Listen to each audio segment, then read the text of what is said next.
Hoi Morenya koramga jwangeno mara enirio makare enjari kaboro dwe mara rio ganario prario kod auchiel wechego mag siasa medo chwakore pacho kanya koramga jwang kapoto yiero donga higa gibathe kata kamano waneno wechego motendre kod campaigns mosebedo kachiedo e pacho kanya koramga jwang kwetho pogore ne ochmolo kuonde mopogore mo kuonde lamo kabe ne ntiere kweth mar ODM mane ntiere goengo mabusia kata en pindo ntiere Nairobi nyakoramga jwang ka bendo medo ko Uganda oselwede yiero abiro kata kamano be omenyo ni sigana mar motendre kod kuyo motimore Kisumu kama nyithinda 4 mag otachiel hotho dio makawuono e yaw moro wamiler e chendo mar imore kod Mbakalai en aria deka uchiel nono wanti live Facebook Ramogi TV ke mbui mar X kachiel gi Ramogi TV Kenya mbui mar YouTube magi mamiopek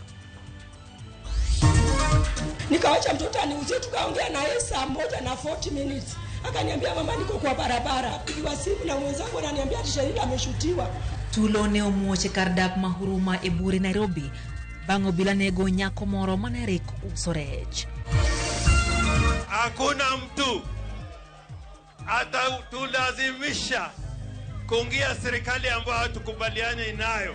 Moko kuom josiasa mag ODM wuok koka singo gengo chenro mag winjruok e kindon burano gi duon bura mar UDA.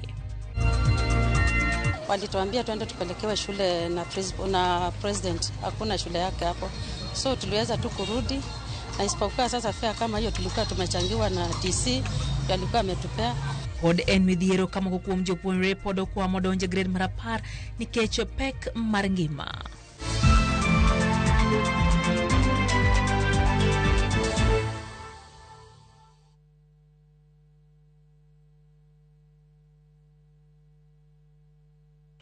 Machiegni nyakoramga jwang chenro eno imore wantie gi jaloko Wilson Ochuka nyinga Lydia Hokeyo.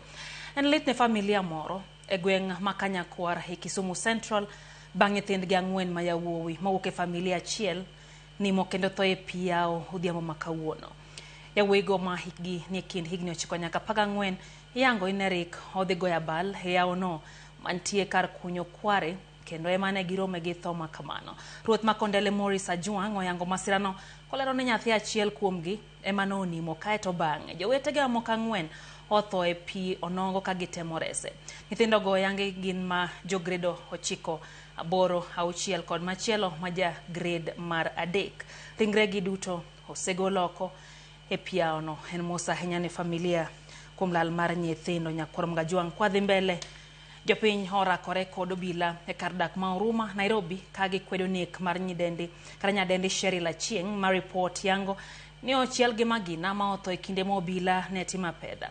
Kajafo mora Cynthia Onyango lera anyuola ma Sheril kod dwaro ratiro moting'o kao ndamo mar chik mager ne obila motimo nek makamano. Emane Carolina Chieng oromogo bang' simo omedala ni ochiel nyare Sherila Chieng ma en japuonjre ma jahiga 21 kod bunde ikinde rakruok obila kod jokuoye manomonjo kardak ma Huruma e midhiambo mangeso. E kindeno,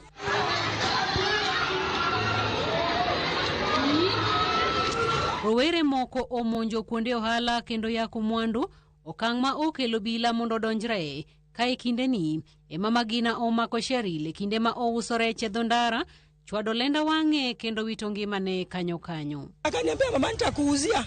Nikawacha mtoto aniuzie, tukaongea na yeye saa 1:40. Akaniambia mama niko kwa barabara. Pigiwa simu na mwenzangu ananiambia ati Cheryl ameshutiwa. Sasa Cheryl akishutiwa nikamuuliza ameanguka kwa mafuta ama ameshutiwa aje? Amepigwa na mawe. Ati amepigwa na bunduki. Nikajiuliza ameibia nani? Ati amepatikana tu palipake pa kazi. Hapo palipenyu pa kazi ndiye alishutiwa. Ndio mtoto wangu alipigwa akakufa. Hapo penye alipigiwa risasi ni mahali pa biashara. Pale sister yangu ni biashara yake. Alikuwa amemwacha hapo afanye biashara ndio apate chakula hadi. Min Cheryl lero ni ng'eyo mare kaka janyuol. Oweyo Cheryl ot kod jowetene mondo ousne rech kaka gitimo pile ka yudo ringre mare koriere kendo remo luoke kar kano ringre ma City. En gima ok ni kare kendo ywago ratiro mar nyare ma owacho ni yande ogeno ni dhi loko ngimane. Nilipata mtoto wangu City kwenye alikufia, nimepata damu imetapaka kila pahali. Aliua nani? Nalibia nini? Alibia nani? Nilipe. Kangeibia mtu ningelipa. Na kuibia alikuwa kazi yake. Sasa haki yake, justice nataka tu ya Cheryl wangu. Cheryl amepigwa risasi, yako na risasi hapa na imetokea huku kwa shingo. Cheryl wito ngimane lweto obila, okelo liet mapek kendo jopinyo bago ng'anyo ma orakore kod obila kuom seche. Gima bang'e okelo lal mar mwandu manengo gi poko yangi muting'o nyamburko, kuonde timo ohala kaachiel kod geng'o apeini madongo kod wang'o taele apaya. Hizi vitu ilifanya madhara hii mtaa mzima. Hata masanse inafaa wajue kubomba maboi ni nini. Ujata Bambaru inakuja hapa kushika mavijana wanapiga makidi. Hii si kishughuli poa. Hii ni mtaa yetu tuko hapa. Hata Ruto anafaa anajua kitu kama hiyo, si uongo. Anafaa ajue sina kinyanani pia huko kwa mtaa. Si ndio sauti yake. Hussein Halid, achiel kuom joked ratich oganda, okwedo nek makamano magiwacho ni en maraoyae kendo en kido madwa ng'eny e lweto obila ma pachoka ka gikwayo tend arita kwe ka otelnegi kod jatend migawo mar arita Kipchumba Murkomen, ogai mar obila Douglas Kanja kod director mar okwach kich Mohamed Amin, kaachiel kod duol marango tije obila pachoka IPOA mondo tim nonro matut mapiyo e nek Cheryl kendo kawo ndamo mar chik mager ne obila ma okelo nek makamano. So we are telling Murkomen, we are telling the IG na wale wengine wote wana issue shoot to kill orders. This is unacceptable. Hiyo shoot to kill orders ndio inaenda inaua watu completely innocent, wenye hata hawajui ni mambo gani yanaendelea. And we are demanding justice for Cheryl. Tunasema lazima ule askari, hadi hivi sasa the locals are saying they know who the shooter is. Yes. They know him na anajulikana na si mara ya kwanza amefanya haya mambo. He is known kwa hii community. Yes. We want that officer arrested immediately. Ringre Cheryl ochwale kar kano ringre ma City bore Nairobi kama irito mondo timne bero ka lipot mar nek mare. Ondiki e tesend obila ma Huruma kendo chwal lipode nyaka ne okwach kich ma Starehe ne nonro matut. Cynthia Onyango, Ramogi TV, Nairobi. Obila moro maki ka itudo gi kuo magang'enge manyocha otimore sub county Mabondo e county ma Siajwa mokalo. Report mar obila Mabondo yango ni obila no manyinge Mark Owino nyo maki nyore tesend obila ma Holo ne kar saa 1:40 mar odhiambo. Meko mare obiro kaluwore gi nonro mosetim ewi monjno kendo ma nyocha ogo report gete sendo bila Maluala tarik 4 dwene. Kuo marang'enge nyocha otimore center Majigo kendo picha mar wang' deri kata CCTV tango kaka jonjore mantie kod bunde monjo duka ja ohala moro kendo kwalo mwandu. Obilo yango ni Owino ne odang'ech kendo ibiro dhi nyime gi nono kata timo nonro kabende nonro gori woketelela mondo mi joneno oyangi ka dibedni ene kinde kweth jonjorego.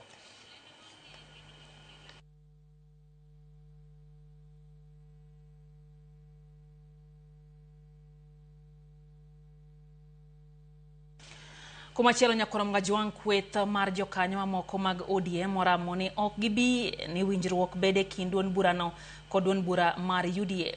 na gibagoro me county mabusia kama notene gi governor Masia James Orengo. Jagoro mar ODM Edwin Sifuna e kin jotelo mamoko. Jafo mara Cleophas Oluoch miyo lere wi kaka romo mar kweth no bedo.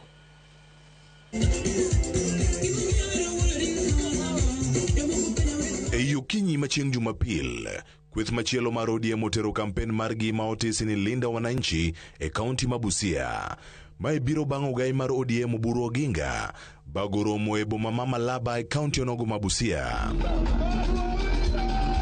Jagoro maduong' mar ODM Edwin Sifuna notelo ne kweth no kagin gi governor Masia James Orengo, jod bura ma Embakasi East Babu Owino e kin jotelo mamoko. Mimi ndio Sifuna olero ni nitiere ji mane uso ne giluoro ni ok ginyal chopo e kaunti mabusia. Walisema hatuingii Busia. Hapa ni wapi? Jotelo go bende odhi nyime mar wacho ni onge gimoro amora ma ODM biro kalo ka ok owinj duond japiny. Chochote ambayo chama cha ODM itafanya itatoka hapa kwa wananchi. Lazima wasikie sauti ya wananchi. Sisi tutadili na nyinyi. Hata leo hii mkiamua mtufukuze, tuko tayari kurudi by election. Lakini penye baba aliwachia chama, lazima tuendeleze wapi? Gimedo wacho ni duond bura mar ODM ok nyal barore. Hakuna mtu anaweza kuvunja chama cha ODM. ODM ndio inaweza kutengeza serikali. ODM ndio inaweza kutengeza serikali. Hakuna mtu atatulazimisha kuingia serikali ambayo hatukubaliane nayo. Tunataka tuambie Wakenya wote na wanabusia ya kwamba hii ODM ya saizi, hii ODM hatuijui. Kwa sababu hii ODM saizi ni ya wanabiashara. Saa zile wanaenda State House, wamewacha mama mboga wapi? Wakienda State House kuchukua pesa, vijana wako wapi? Giseo sirkand William Ruto kuom rocho ratich jopiny to ahinya e kaunti mabusia. Hapa Busia Kasongo aliua vijana wengi sana. Hapa ambapo tumesimama. Na tunapouliza maswali wanasema ati sisi ni waasi. Hapa Busia kuna karibu watu kutoka Busia, karibu watu 15 ambao waliuliwa wakazikwa. Hatuzungumzi na mtu yoyote mpaka hawa vijana wetu wapate haki zao. Jotelo go bende osiro ni ODM ok nyal riwore gi UDA e yo mora mora. Sasa tunasema ya kwamba chama cha ODM haiwezi kuingia kwa UDA. Kamwe. Wangapi Busia? Cleophas Oluoch, Ramogi TV. Mane kaka weche chalo nyakorom gajwang kanyo Benjamin Piny Kenya William Ruto to nyiero kang mar chiro riwruok mar Azimio la Umoja One Kenya Alliance ma igeto mondo mi orakre kode e yiero maduong' mabiro 2027 kowacho ni jotelo goleko nowero mar siasa manobedo godo pipeline e boma Nairobi kama omedo e siro riwruok e kind duond bura mar UDA kod ODM kowacho ni mane yo kende ma piny Kenya biro yudo godo resruok. Harambe! Jatend piny Kenya William Ruto kawuono limo kar dak ma pipeline e boma ma Nairobi kama nodhi mbele gi siasa mage mag doki apisi e yiero mabiro 2027. Ruto okwayo dak makono mondo mi obi ogone ombulu e yiero no. Niwaulize watu wa Nairobi, wakati mnachagua viongozi, mnachagua kwa sababu amefanya kazi ama kwa sababu ya sura? Ni kazi ama sura? Ni kweli ama si kweli? Tutembee ama tuendee pamoja bwana? Wangapi wanasema tutatembea pamoja? Harambe! Harambe! Jatend piny otiyo gi thuolo no mar nyiero josiasa maketo sirikal tesre ma owacho ni paro margi mar chiro riwruok mar Azimio la Umoja One Kenya Alliance mar piem kode yiero mabiro ok binyago lemo kata matin. Ndio mimi nawauliza wale wengine tunashindana na wao, pia na wao wajipange ama namna gani? Wajipange. Hii siasa tunaelewa bana.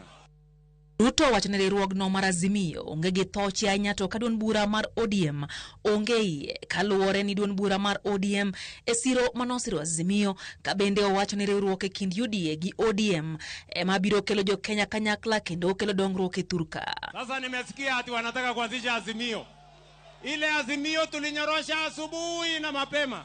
Sasa niwaulize, Azimio bila ODM ni sinikuzimia? Azimio bila ODM sinikuzimia? Kwa hivyo Nairobi mnasemaje? Ati Nairobi mnasemaje? Ati Nairobi mnasemaje? Hebu nione watu wa tutam Nairobi, nione watu wa tutam. Motelo ne mano Ruto manowuotho gi gavana ma Nairobi Johnson Sakaja kod MCAs mag county no ahinyato mago mawuok e duond bura mar UDA oyango ne sirikal mare osechako chenro mar duoko piny nengo mar ngima ka bende olando ne sirikal mare dhi tiyo kanyakla gi sirikand county ma Nairobi mar bero county no. Tumekubaliana ni we must clean the city of Nairobi. Nairobi haiwezi kuwa the city in the garbage. Tunaelewana? So tumeketi chini, nimemwambia governor nitatoa pesa ya national government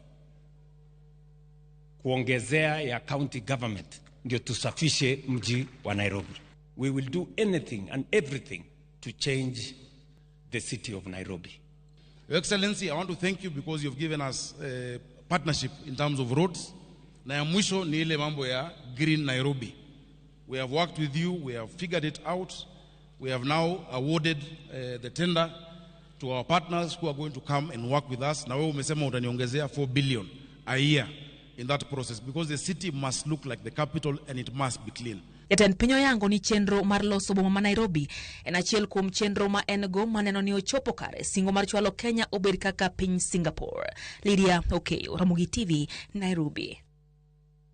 Wantie mago mag siasa Nyakorom Gajuang mane en jatend piny machon Uhuru Kenyatta oyudo seyo kowuok kuom gavana ma Kakamega kod jalup mare mawacho ni owedonjore siasa kendo owe sirikand jatend piny William Ruto ti.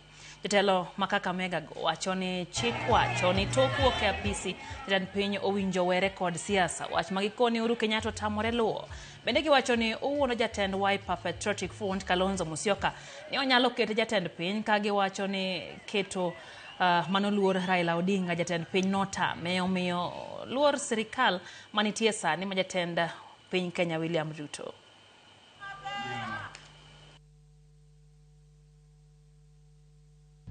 Retired Benefit Presidents Act, na mimi nimekuwa bunge 10 years, inasema 6 months after retirement you are not supposed to be involved in active politics. Kama umeretire, kaa nyumbani, chunga wajukuu, wachana na siasa for stability of this country. Naelewa hivyo. Mimi nataka kuambia rais ambaye alikuwa rais Uhuru Kenyatta ya kwamba wewe wacha kudanganya Kalonzo Musyoka. Kwa sababu hiyo ni ndoto ya viusasa. Hauwezi fikisha rais, hauwezi fikisha Kalonzo Musyoka kuwa rais ili hali ulishindwa kuweka pale Raila Amolo Odinga ukiwa kwa mamlaka. Wacha William Ruto afanye kazi, wacha kusumbua Rais William Ruto. Wacha kuleta msisusuko katika uongozi wa William Ruto. Heshimu uongozi and you must respect the presidency. Wadhi kadho wadnam chumbi kamare ruok jopuonjre mag mbareny kadho wadnam chumbi. Okoni ogi kore mar bago ng'anyo kendo jiwo jowetegi mondo mi otang' gi josiasa mangato duoko genda jopuonjre go okoni gidwa tiyo gi kwan gi mathoth e yiero telo makare ka komachielo bende gikone gi mor gi kwe masani nitiere Thurka bang' don bura mar ODM biro kanyakla matiyo gi piny owacho e bwo broad based government. Jojako ingler kwa Mombasa. Jatend jopuonjre mag mbalariany kadho wadnam chumbi ne jobago romo Mombasa mar twak ewi okange magigeto kao to chutho kotenore kod weche mag telo mapacho ka. Comrades power! Comrades Dibi! Comrades Tialala! Kane giloso e od bura ma Mvita Mombasa, rowere go ne oseyo paro mar moko kuom josiasa mane jowuok oko kendo buono mar luongo ng'anyo, kako machielo bende gikone gimor gi kwe masani nitiere e pacho ka bang' duond buch ODM biro kanyakla mar tiyo gi piny owacho. Freedom en mar ng'ato. Ng'at magombo no odhi ong'any, but wan kako oganda gi kama wachopeni. Wawacho ne Uganda kendo wa sensitize every day. The only solution sometimes is not demonstration. How can we use that our time to demonstrate to help these people mondo kel jogi together? Sani iyua imonde dhe kaya chodhi onegi kose negi to mano wach ma idonge kendi gi familia ni. Ingama miyo ingama dechuo inge late manyathini ko yudo gini kata kaka wan jo Mombasa kane. Ko negi nyathini Mombasa go ni sime nyathini onegi. Ng'anyo kwa dhi nikech wan e government. Koro gik moko temwa gombo mondo otime broad based government idhi timnwa kaka youth koro ng'anyo onge mwadhiye. Wasedhi mandamando moromo. Wakwayo jatelo mar ODM Dr. Oburu Odinga ni wan kaka vijana wasemiye go ahead odhi mbele kod negotiations mosechako gi His Excellency William Samoei Ruto mondo migikelnwa portion maro. Gikoni achiel kuom maino masani giketo en jiwo jowete gi ndikore kaka jogo ombulu ka bende gipuoyo chenro mopogore mitayo gi piny owacho ma gikoni geto sirogi kaka rowere. An na register kaka voter the moment mane wach no wuok kendo dangaer encourage fellow comrades mondo gibende gidhi register kaka voters mondo 2027 obed maber. Comrades power! Comrades viva! Adwa nyisi ni kata gima timore Mombasa ka affordable housing manyocha wuodo marudo kelo ni. Affordable housing omiyo wayud attachment gimithagori ne mamonde yode nyaka ing'e ng'ato mong'e ng'ato koke yud attachment. Lakini gi sani wan gima kigo mani ngwe tiseyud attachment nyithindwa somo kendo somo dhi mbele. Wan kaka wan comrades waseyie mar timore nade mar support broad based government kendo waseyie mar bedo ODM okata ni wayie nang'o but wayie gi kuma ng'owa registration mar bedo a member ama members mag ng'owa mar ODM. Kwayo jende tete kamora mora ma intie jothurwa wakauru kura wang'aduru kura mondo mi wasupport broad based wagone gi kura wamed bede telo wan bende wagerre waseneno kaka rais tiyo. Magi ne giwacho e sechegi ma bende gijiwo rowere wetegi mondo mi oti gi kwan gi mathoth mar kelo lokruok mowinjore e pacho ka. Dr. William Samoei Ruto nyocho kelo ng'owa affordable houses kendo amor ahinya ka koro sani en gi plans mag ng'owa gero affordable hostels. Nikech waseneno affordable housing mosegernwa kae kendo an achiel kuom jomodak e affordable housing go. Ginene kana mana elbani betinde otemo bire wang' sa kendo osekonyo nyithindo mok nyal. George Aoko, Ramogi TV, Mombasa. Josiasa maketo sirikal tesre omedo rido lakgi ni nyaka gigol e telo jatend piny Kenya William Ruto kokalo yiero ma higa manyien. Ne gilose gweng' ma Njambini e kaunti ma Nyandarua. Josiasa go kotelne kod Rigathi Gachagua mar DCP, Fred Matiang'i mar Jubilee kod Justin Muturi mar DP wacho ni gimedo pangore gi riekni mag thicho jatend piny e yor ombulu higa manyien. Nataka mabadiliko kwa sababu tuna mpango wa kuleta uongozi bora kwa nchi yetu. Turekebishe elimu, turudishe free primary education, turudishe free day secondary education, wazazi na watoto wasihangaike, turudishe NHIF, tutengeneze mambo yetu ya afya. Akakuja na Biblia akasema ameokoka, tukamwamini, ndio anasema hatuna akili. Akakuja akaambia sisi ate wheelbarrow inaweza fikisha sisi pale tunataka kwenda, tukakubali. Ndio anasema hatuna nini? Tarehe 10 mwezi wa 8 mwaka ujao, kura ikihesabiwa, ndio utajua sisi tuko na akili. Why are you letting Kenyans be taken to Russia, to Ukraine, to fight? People who are not even trained, they are not military personnel. For how long do you want these parents to continue suffering? Ukiwadanganya ni kazi na wapatia majibu. Dakika en kwa dek nyakoro mgajwang' otieno ni wantire chenro maro imorero kamana ahinya kuom medo kete Ramogi TV wakoyo mokonga singo niang' nwago kodi mbaka winje paji kotenre kod weche gi manyien. Ochieng' Peter Omino wacho ni entiere koluwo weche gi gwenge mag Masogo. Wacho no wuoro bila molokore janjore makoro hinyo nyaka jopiny. Wacho ni en gima tek to familia oyude ratiro kik obed kaka jabedo gacha wacho ni lit ahinya. Jakiranda Akelo Luoch wacho kanyo ni entiere kod otiyo mos ahinya ne tho mar nyanno mabunde omako. Moso chwalo kanyo ni Super CS John Bade gi Director Rob Lingoje wacho ni entiere kod wa e chenro.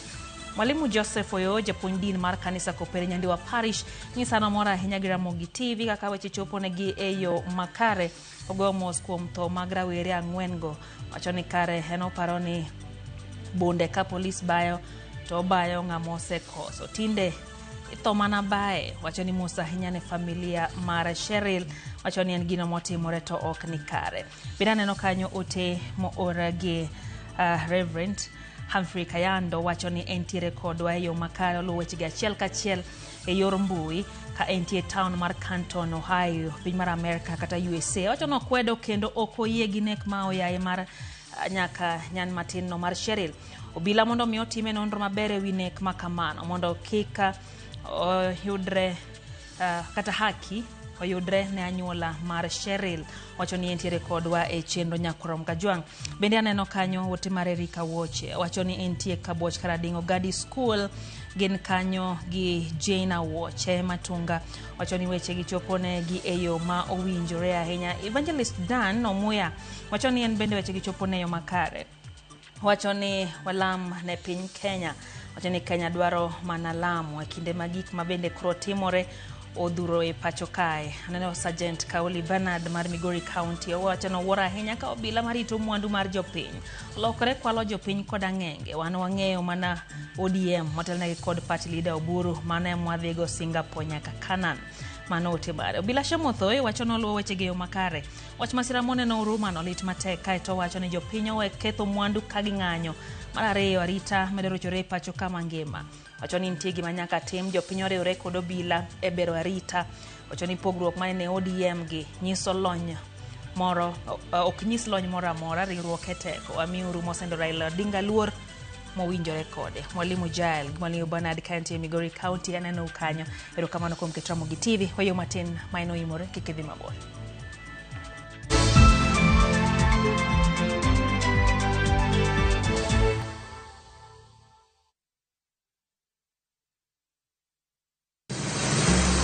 Beise penjorie sigendni mayudore kuonde ma waluongo ni pachowa. Kapuonjani nobiro nikech gwenyruok e kind owete. Riwri kodwa mondo wanon sigendni mabeyo mag kuonde ma wadakie.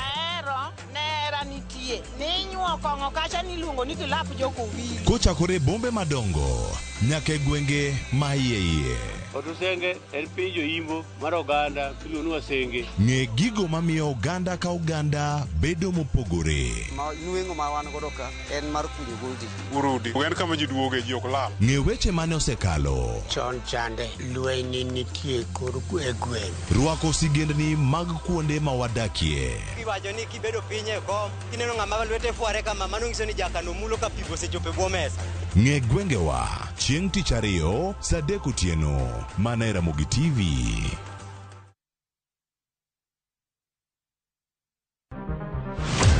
Chal mar pinywa en gima ichiko e mbaka ma obedo godo kanyachiel. Ok oripo bed ni warito Trevor nyaka issue obedie. Nikech leadership is not just felt in a crisis. Chakre wach yuto nyaka somo, wach telo nyaka ngima mapile. Jopiny dwaro ni omiye strategy kaka ng'ani dok dala. Owe ponde toka gwam. Penjo madongo dwaro duoko makare. Wachiwo duol maduong' ahinya. Jotelo, jotim nonro kod jogo matemo kelo lokruok. Kitwa mokwongo namba 1 en ng'iyo kaka warito kendo wakonyo jopiny. Omiyo ka joka dhi marach to nyaka koro wanyisgi. Dwarore ni wang'e, wapenjre penjo kendo wayud duoko.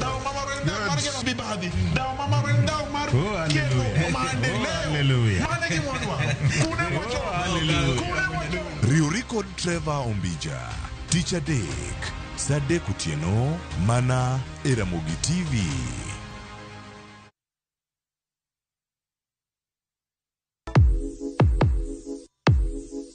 Donje piny manigi nyadhi kama gimoro amora nyiso sigana mar kit nyadhi momedore. Kochakore kido kod tim oganda wuodhe manyangafu materie kuonde moyiedhi e kind mamoko. Tudri koda Ansimtos Okinda kateri e wuoth moyiedhi no nikech ngima idago dichiel.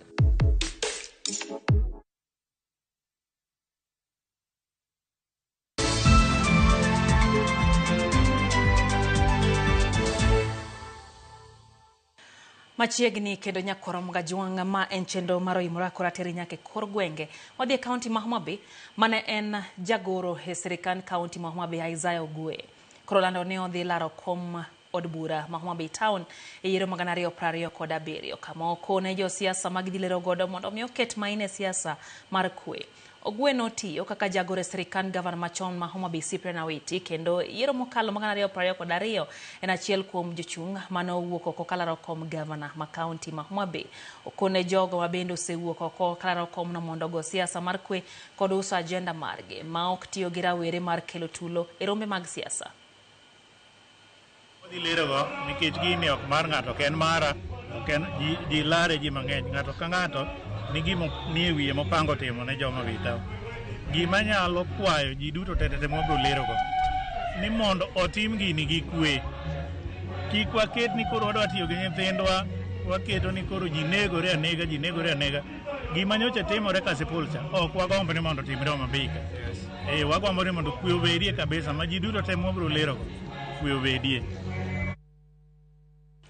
Kweth mara jotelo mamine mawuok e gwenge ma Kabondo Kasipulo kwa kwe kod dimbruok e kind josiasa seche ma koro liet mar siasa ochako jimbore gwenge opogore Turkaya. Wakini go kotane kod MCA ma Kojwach Ward Joan Ogada okwera yenje ma koro idiro ne jotelo mamine mawuok e gwenge go ka koro giramo ni kwe nyaka bedie mondo dongruok odhi nyime. Iko kwe kaluwore gi achiedh nade malimbo e kind Governor Gladys Wanga kod jalupne Oyugi Magwanga ka giwacho ni ma kik kel sigu gi agenga e kind joma mine. Mr. Joseph Oyugi Magwanga akwayi mokwongo ni ng'ama dwaro telo ikwongo ing'e gimoro ni wach Nyasaye mano kwongo ing'e. Wach Nyasaye ni biro guide ok ibidhi e public kiyanyo dhako monyuoli to nyuolo jaodi to nyuolo nyari to telo kidwaro ok inyal dwaro ga yany. Kata joma nyiromo go nyose gadem ochai nikech ni yanyo mon iketo chunygi. We are going to teach you a lesson nikech kora wang'e goy wan ka because of Gladys Atieno Nyasona wang wan ka nikech Eva Kinyo Bara. Jalopo gai mar obila Eliud Lagat ochiwo siem mager ne josiasa matiyo gi rawere e nyayo jonjore e rombe mag siasa kowacho ni tim makamano en gino ma ok owinjore kendo ok gibiye godo. Oloso igari mayudre Bobasi e kaunti ma Kisii e kinde yawo tisendo obila manyien. Lagat wacho ni bad arita omichik marakore kod tim moramora mar josiasa maketo ngima jopiny kamarach kendo obila biro rakore kod ng'ata kata riwruok machano weche njore. Lagat bende okwayo jopiny mondo okony sirikal kedo kod yedhe mamero ji maketho ngima rawere.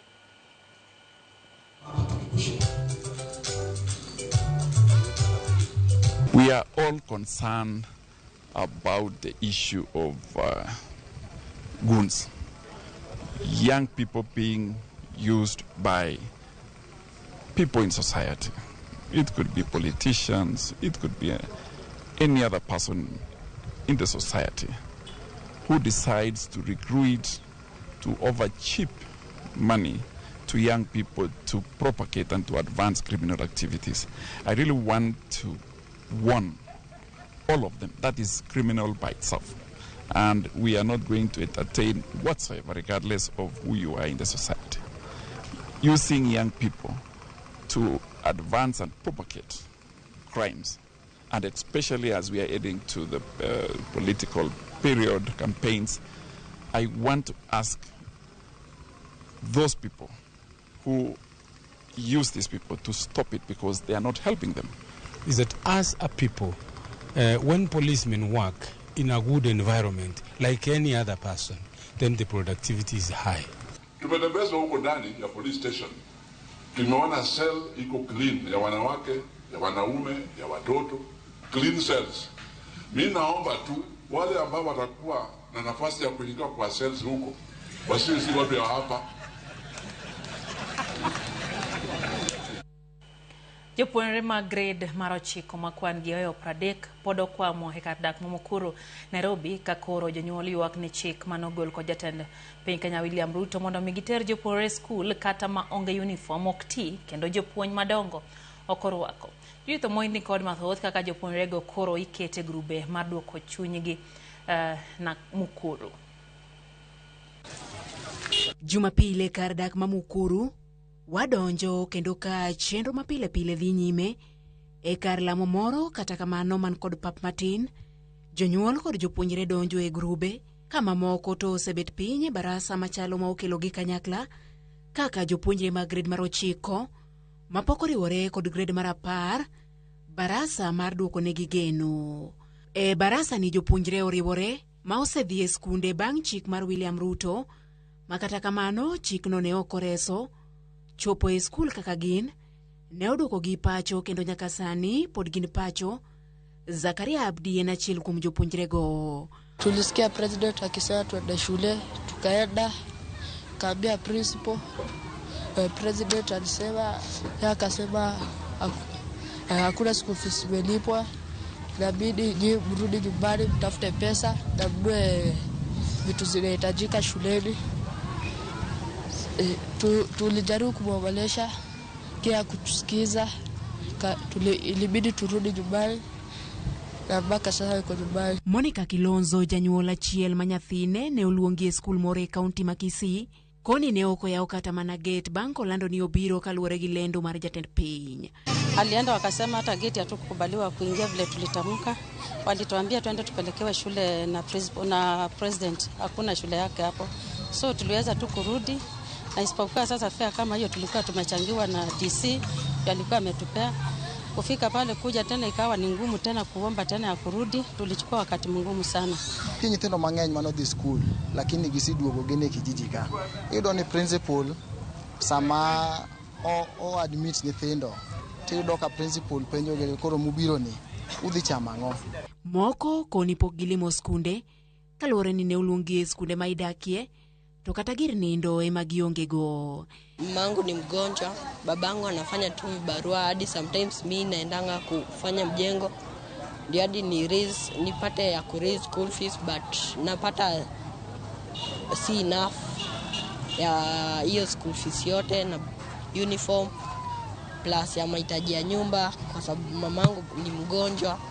Nilito hiyo shule ya Kisii, hakuna fare, sijui hadi venye naweza toka hapa nifike huko Kisii, sina shopping, sina uniform. So ndo maana hadi sijaenda. Mama na kazi, anafanya hizi kazi za kufua huku mtaani. Saidie tu nipate school fees, hizo vitu ndogo ndogo niende shule, nataka kusoma. E barasa ma wayudo Mukuru kawuono mar jopuonjre gi, jopuonjre ma hao 30 ne ochopo, mak mana ni jotelo maka koni jopuonjre ma hao 60 poko donji e skule kar dak ma Mukuru. Nyithindo ng'eny, nyithindo wan go almost 60 ma poko dhi skul. Oonge gonget, oonge gi mattress, oonge gi nanga, odhi timo ang'o kucho, kwano odhi nindo, odhi umore gang'o, to odhi rwako ang'o. To nyithindo manyiri gi bwan go ka, nyithindo manyiri gi biro ich. Ma na Mukuru kaluoro nitie ni kamoro kuonde dak ma ongore alwora ma Nairobi nyalo bedo kod chal marach ma ohew ma kata machal kod ma. Judith Omondi, Ramogi TV. Kansinde manotio higni machon mawuok e kaunti ya Migori oro mondo mi piny owacho ochul gi aheri magisebedo ka girito kuom higni mathoth. Wach ma bende osir kod moko kuom jodak e kaunti ma Migori. Kansinde go kautene kod kansila machon Elijah Okeyo wacho ni gidak e ngia mar chan nikech piny owacho pod odagi miyo gi aheri. Okeyo wacho ni kansinde mathoth sani ok nyal kata chulo kuma mar thieth ka nyithindgi bende okwamo ok dhi skul to ne gitiyo ne oganda kaka jo od bura. Wacho ni mana kaka jo od bura ma osebedo kayudo omenda mar aheri.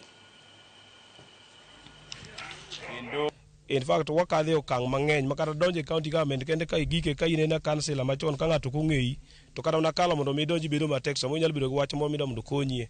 Koro kanyo bende wakwaye national county governments moae igi mondo giparwa ka wadhi kuro gimiwa easy access county government offices. Kwa maro wasetere national government kendo petition maro kaka former councillors Kenya mzima ne watere assembly ma watere nyaka senate mano kalo ni gobeni miwa pesa moro kata mana sani ndiko nyithindo wan gi nyithindo mang'eny ma okoso tije to Migori county olando tije ya kutosa opara nyithindwa moko keno kuro kono wakwa national government kachiel gi wajumbe magwa gi senators magwa mondo ging'ie maslahi mar former councillors and gimoro amora nosebedo devolved gikony jogi mondo yud gima de gikonyre go nikech adieri maisha magidhiye tek maonge kaka ikonyo nikech ne gisetiyo ne sirikal ang'o ma mono sirikal parogi mondo nyithindgi bende yud kaka nyalo konyore.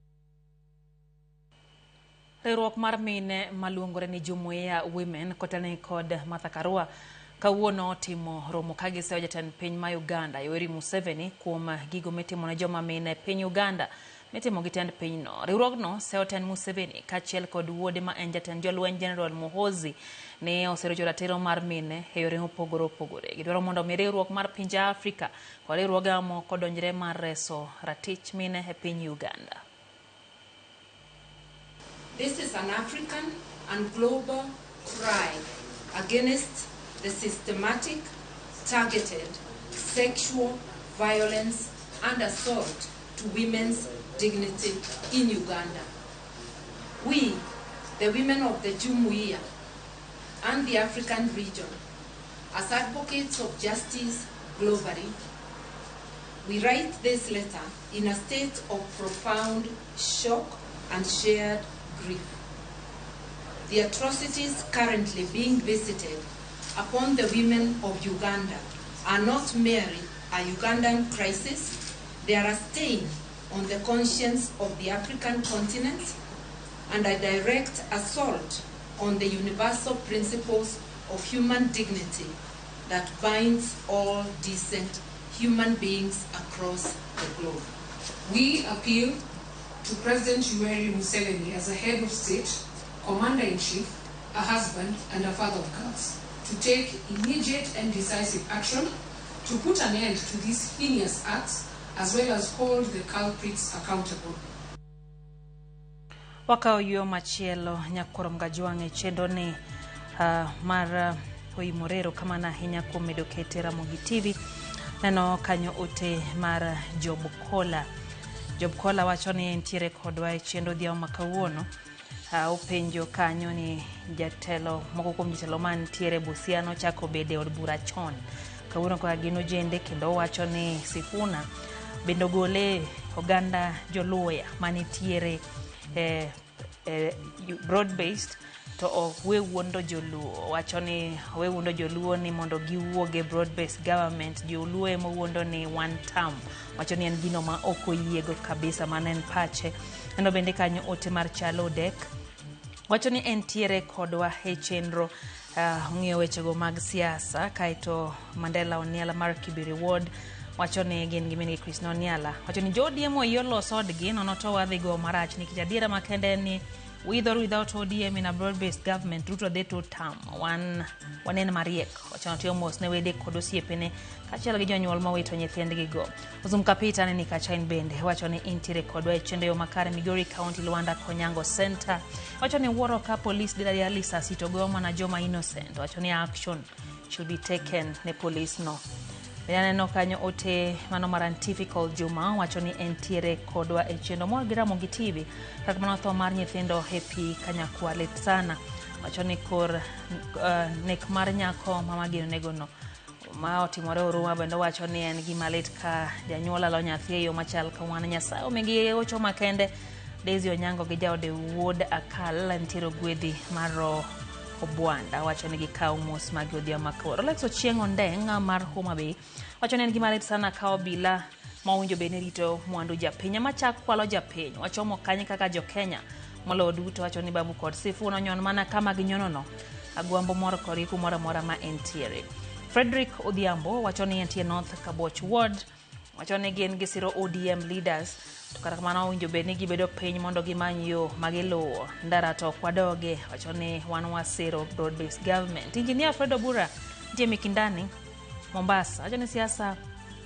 wacho ni osemoke chon time otek Martin Sana emegeto ni mondo mi otine jopiny penjo mare ni tibro tikarango. Pasa Jumarunda ni kacha in bende wacho ni warito Musa Ahinya, wacho no Kindo Jakoyugi owito ngimane bomano makoyugi Musa Ahinya, wacho kanyo ni raia obila karito raia to ema mayo jopiny e yora ngenge, wacho ni oken gima kare winjo sirikal ne kaka timo. Tieno Junior mano Tyson Nyakwaro Nyango wacho ni entiere chenro ni maro imore en bende kendo weche gichopo ne makare. Kajus Jakoduol ntie Matangwe Sakwa Bondo, ano Collins Ochieng bende Sakwa Bondo kanyo, Ismail Odera ntie Just kaete Eric Jobinga Umani wacho ni ntie gweng Madandora emwene weche makare. Ameri Nyaruoth ntiere Homabay kato Quinta Dulo ntie Nakuru. Collins Otieno wacho ni Nyamonye Karemo Junction gen Byron Shem kato be no kanyo ote mano mar Bahati Africana wacho ni entie Masara Golden City, wacho ni entie Gimayenga Hotel maginene Ramogi TV otino makawuono, wacho ni weche gi chopo ne gi yo makale. Lakini Uhuru Kenyatta to koyie gi weche gi ahinya, wacho ni no gajowa e yiero mokalo hoyo matin ma no imore duoko mago mag tuke nyakoro ngajong kikethi mabor.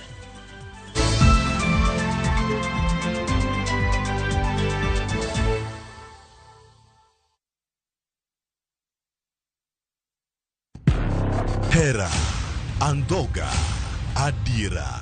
Na ye kodi. No kangeni ni nyalo timri marich kamae. Ich lach ok duong' dhot, obiro donjo to kao. Nyaka sani podi nikia gimoro amora mantiere pacha. Hera miyo ng'ato bedo gi teko mar timo gimoro, kendo nyalo lokore pap mar lweny. Odni opong'o mana hawi marach lilo. Makruok gi ng'ato nigi nengo mare. Ing'eyo gimarach kodi en ni onge ng'ata ng'ata piny kama da bedo gi wat kodi. Oromoniti. Remo biro yiero bedo kor kang'a. Kata kapo ni wanjo kod gi nyako, mano konyiso ni wan waonge ratiro mekwa, omiyo anabiro chung' kode. Onge gima siko kopondo nyaka chieng'. Sama dera chiegni, gik moko duto wang'. Sanju gira jiven ng'ata chieng'. Wae donga wache dier. Parineti. Wuok tich nyaka ngeso. Saa 2:15 otieno.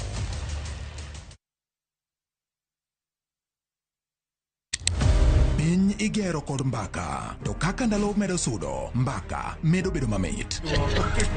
Kochakore tarik 2 dwe mar 2 higani, mbaka dhi bedo mathoth. Chieng' wuok tich, kaka wanene, chako wach maonge mung'o. Jopiny emonego omi jotendwa gi direction.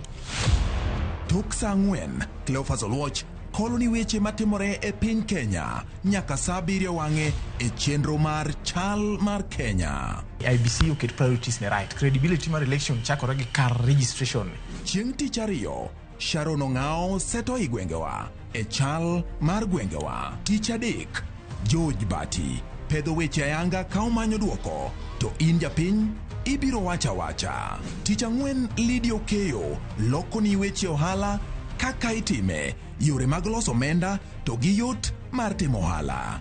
Chieng' tich 5, waloro Juma kod rowere.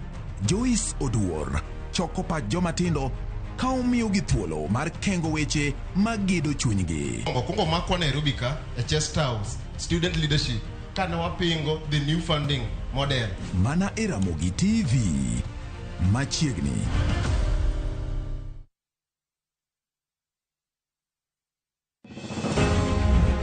E kar chakruok, wach ne nitie. Wach loso mbaka. To mbaka igero godo piny. Mokwongo dongruok maduong' en ni pesa nyok dhi e counties. Wach bende nyaka kol. Manon iye matut. Nitie josiasa masegwenj kago on principle. Wuok tich juma ka juma wakelo ni chenro ka wuok oko mar manyo penjo mopogore opogore gidwaro mano mar yudo duoko makonyo oganda mana ka wantiere kar kae chenro ni mar mbaka oromo. Ng'iyo ni jok manoko gi gidhi nadi ma e siro ma wachung'e kaka diaspora affairs. Wuok tich saa 4 nyaka saa 7 mar odiechieng' ka watimo chenro ni mar mbaka oromo. Omiyo wuoth koda. Ma en chal mar Kenya.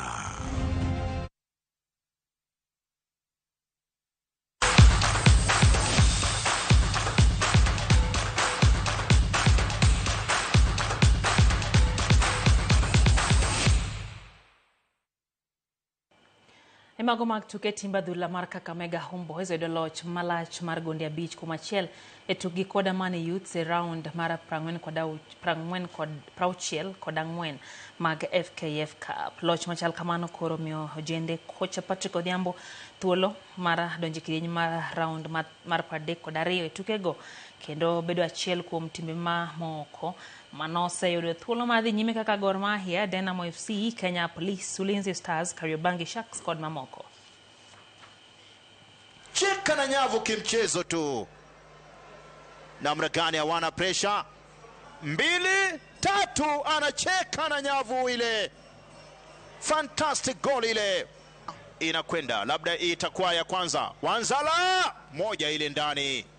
Victor ameweka 1-0. Center refa anasema ngoma imefika mwisho. Ni mechi ya kwanza iliyoanza majira saa 7 nimeweza kumalizika kwa ushindi wa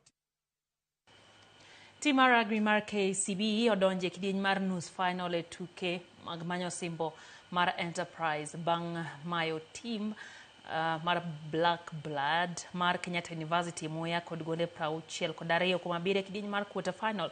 Tugo mano otugi alap mar tuke ma KCB Ruaraka.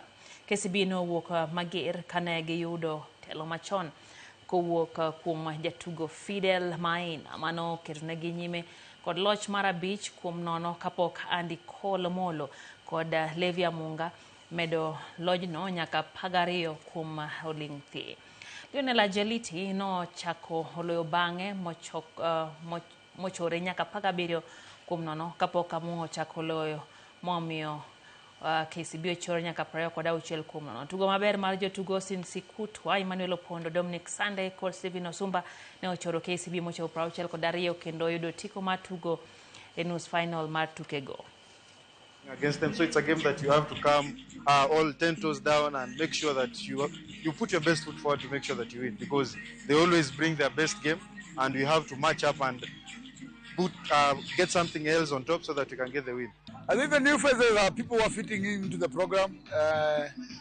We did it intentionally to do the signings because we knew where we wanted to keep our depth and to be able to keep new players coming in. So it's a matter of us just ticking the boxes and bringing them in to just get into the program seamlessly without having issues. I know we are having big games coming, so for us it's just to focus on how we can build our team and be able to go out and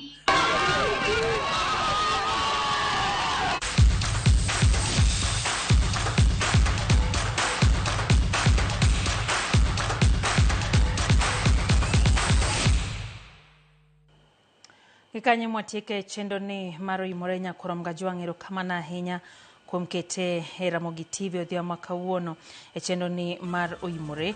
Hang'na somo kuom ote kapok wawuok. Nano ote ma Nicholas Mola wacho ni entiere Garissa emoene wechege yo makare. Olal Juma nitiere Gem Gina gin kanyo gi minode kato Eriko Jambinga Omanyi wacho ni entiere Madandora. Eno bende kanyo ote mar Job Jagongo wacho ni entiere Eldoret Langas gibino de Jacqueline Ochieng wacho no go mos ne anyuola mano ito nyithinde masira mar Kisumu magi Grace Jagongo Gidana Kinyi ntira Sembo wacho no kawo mos mage. Steve Oburu Jaramogi chopo ne geyo makare Oyawi Beach. Collins Samist wacho ni entiere Dol Kodera Oyugis gin gimen gi Morino Mari Dalton kod Marion kata Alex Oguso wacho ni entiere Kibos. Irene Gabu wacho ni entiere kodwa amano Gabriel Oduor ka Embakasi ka Jenzi soka umana kura onge walo wacho ni kanyaka piny koro tek nyaka koro gidhie dewe ka gitegno. Ano Merevel Mamola wacho ni entiere Lasi Boda. Akoth Lucia ntie Mikiria Dala. Belinda Onyango wacho ni gik mang'eny sani timore okiane piny ogike giko ndalo koso mano Belinda kantiere Kisumu. Kajus Jakodwa ni kacha kantie Matangwi Sakwa Bondo kaito bende aneno kanyo ote mano mara Collins Ochieng wacho ni en bende osekete ma Ramogi TV nyaka ne wachaki nyaka sani. Faith Mzoma Mwalimu wacho ni entiere loud and clear mora kaka weche gichopo ne yo makare ogoyo mos ne familia molalo nyithindo 4 Nyasaye mondo omigi hocho makende. Kato wacho kanyo ne jotendo ODM nyaka ng'eni the best way to linda wananchi ama linda ground and by ensuring service delivery. Wacho kanyo ni osiptende wacho ni nitie kuonde kata yath onge okoger moko malong'o joma tiye ok chol onge pi maler, wacho ni chirni moko bende dwane mondo yar kotenre kod dongruok mang'eny. Magi ema wanyalo kwano kaka Linda Wananchi kata Linda Ground. Wacho ni modongo to wacho ni sigana wuotho parallel onge gima dhi konyogo jo ODM. Mano Mwalimu Faith Mzomo. Belindo Nyango ni kacha kendo kato Geoffrey Omochieng wacho ni entiere kodo ya makare poliso wenego jopiny jo ODM obed mos. Wacho ni Kevin Okwiri ka mos mage. Wache Junior wacho ni Karading Onage Ogadie ma entiere kaito wacho kanyo ni weche gichopo ne e yo makare Willis Oyugi kata Willy Oyugi wacho kanyo ni siasa maoma be enogo mana tutam ne Governor Gladys Wanga. Haya, Nyarongo Luis wacho ni Migori Suna West Kipasi ema wacho gichopo ne yo makare kaito Honorable Frank Karani wacho kanyo ni koneno kaka Sifuna wuoyo to letne gima ne miyo Raila tho chon. Wacho ni sani de koro haya weche mag siasa opogore. Simon Ongue to wacho ni musanya ni familia mowito nyithindo 4 kanyakwar Kisumu nyaka jopiny bed motangi kuonde ma pi chokore gin kuonde manyalo lal gi ngima oganda. Sara Omundiere ni kacha wacho ni musanya ne min Cheryl moito ngimane kokalo lwet polis owuoro mana kaka otimore. Wacho ni mano en ng'ama gitiyo godo workmate mare. Wacho ni obed gi chir Nyasaye chieng' no chul jomoting'o gima neno tiyo ngima e lwetgi en gima lit ahinya mos ahinya. Sara ne osiepni kendo Nyasaye mondo familia no mar Cheryl. Painkiller Jevis wacho ni entie kodwa nyakorom ga jwang' wechegi thoth kendo otega neno kodhuro. Twagoni erokamano kinde duto kuom medo kete Ramogi TV. Warom kendo kinye chenro mano mar Rameny Piny chachiel kachiel gotieno ka bende wamedo choko ni weche kaka kiny bende ne gituji nyakorom ga jwang' kaka nwasingo bedo iti kod wang'i mondo wanyisi mago matimore kinde gi bende koro liet mar siasa medo chwakore e pacho kae. Kaka mano lo timo ni weche gi chopo ni makare wagwero kamano unind makare wasebedo jaloko Wilson Ochuka kachiel gi director Marabobo Wafula Gilange unind makare nyakorom ga jwang' Ngali Dia. Okay.